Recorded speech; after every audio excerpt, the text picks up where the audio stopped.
देखिए क्वेश्चन आपका example number 7.4। देखिए क्वेश्चन क्या कह रहा है, a 15 microfarad capacitor is connected to a 220 volt 50 hertz source. ये अल्टरनेटिंग करंट की फ्रीक्वेंसी दे रखी है, ठीक है। तो यहाँ पे हमारे पास एक कैपेसिटर है, उसका कैपेसिटेंस ये हमें दे रखा है, ठीक है, जो कि एक एसी वोल्टेज सोर्स के साथ कनेक्ट है इस तरीके से। तो इस कैपेसिटर का जो कैपेसिटेंस दे रखा है वो दे रखा है 15 माइक्रोफैराड। तो पहले इसे फैराड में कन्वर्ट कर लेते हैं, तो इसे 10 की पावर -6 से इसे मल्टीप्लाई कर दीजिए, तो ये आपका फैराड में कन्वर्ट हो जाएगा।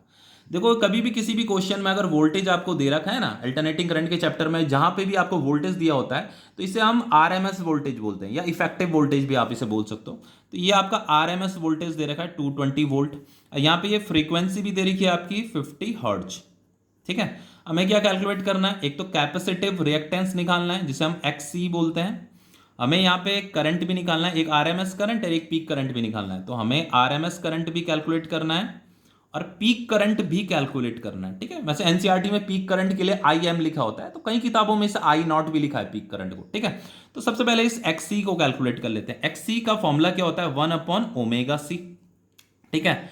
एक्स इज इक्वल टू 1/ओमेगा का फॉर्मूला होता है, ये एंगुलर फ्रीक्वेंसी है, ठीक है, 2 पाई इंटू फ्रीक्वेंसी इंटू सी, ठीक है। तो जस्ट वैल्यू ही तो पुट करनी है आप, 1/2 इंटू पाई की वैल्यू होती है 3.14 इंटू फ्रीक्वेंसी हमें दे रखा 50 हर्ट्ज, तो 50 यहां लिख दीजिए, इंटू कैपेसिटेंस हमें ये दे रखा 15 इंटू 10 की पावर -6। तो X C is equal to हो जाएगा आपका 1 ये 2 इंटू 50 कितना हो जाएगा 100, मतलब 2 की 10 की पावर 2 इंटू ये आपका 10 की पावर -6 भी है। और बच्चों अगर आप इसे मल्टीप्लाई करते हो ना, 3.14 इंटू 15 को अगर मल्टीप्लाई करते हो तो यहां पे आता है आपका 47.1, ठीक है। तो X C is equal to ये हो गया आपका 47.1। इसे सॉल्व करोगे तो यहां पे क्या आएगा 10 की पावर -4, तो ऊपर भेज दोगे तो ये पॉजिटिव हो जाएगा आपका 10 की पावर 4। तो इसे आप लिख सकते हो 10 की अगर मैं डेसिमल हटाता हूं तो एक ऊपर जीरो चला जाएगा, तो ये हो जाएगा आपका 10 की पावर 5 डिवाइडेड बाय 471, ठीक है। तो इसे अगर आप डिवाइड करते हो तो ये आपका आंसर आएगा 212 ओम। तो ये आपका कैपेसिटेटिव रिएक्टेंस निकल गया है, ठीक है। अब देखो यहाँ पे हमें आईआरएमएस करंट भी निकालना है, तो इसे यहाँ पे कैलकुलेट कर लेते हैं। आईआरएमएस के लिए जो फॉर्मूला होता है वो होता है आपका V R M S divided by X C, ठीक है। तो I R M S is equal to V R M S आपका 220 है, इसे यहां पुट कीजिए। एक्स सी अभी हमने जस्ट कैलकुलेट किया, इसे यहां पुट कीजिए 212। तो इसे जब आप डिवाइड करोगे तो डिवाइड करने पे आपको मिलेगा 1.04 एम्पियर, ठीक है। और हमें यहाँ पे ये पीक करंट भी निकालना है। तो देखो जो आपका पीक करंट होता है और जो आरएमएस करंट होता है उसमें एक रिलेशन होता है, √2 इंटू IRMS, ये रिलेशन होता है, ठीक है। तो यहाँ वैल्यू पुट कीजिए जस्ट, ये हो जाएगा आपका √2 होता है आपका 1.414 इंटू आरएमएस करंट कितना था 1.04 था, तो इसे यहां लिख दीजिए। तो इसका जो मल्टीप्लाइकेशन आता है आपका 1.47 एम्पियर। तो ये पीक करंट भी आपका कैलकुलेट हो गया है। अब देखिए यहाँ पे एक और चीज इसने पूछी है कि if the frequency is double what happen to the capacitive reactance and the current. Current मतलब ये आरएमएस करंट की बात कर रहा है, ठीक है।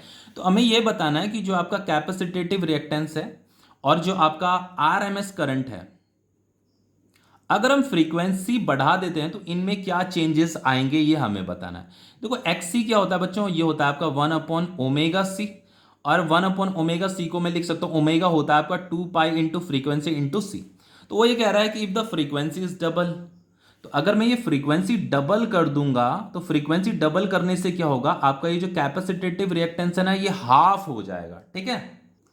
तो आपको आंसर में लिखना है कि frequency is double then capacitive reactance is half, क्योंकि बच्चों ये जो फ्रीक्वेंसी है ये इसके इनवर्सली प्रोपोर्शनल है, कैपेसिटिव रिएक्टेंस के इनवर्सली प्रोपोर्शनल है फ्रीक्वेंसी। तो अगर आप इसे डबल कर दोगे तो ये ऑटोमेटिकली क्या हो जाएगा, हाफ हो जाएगा।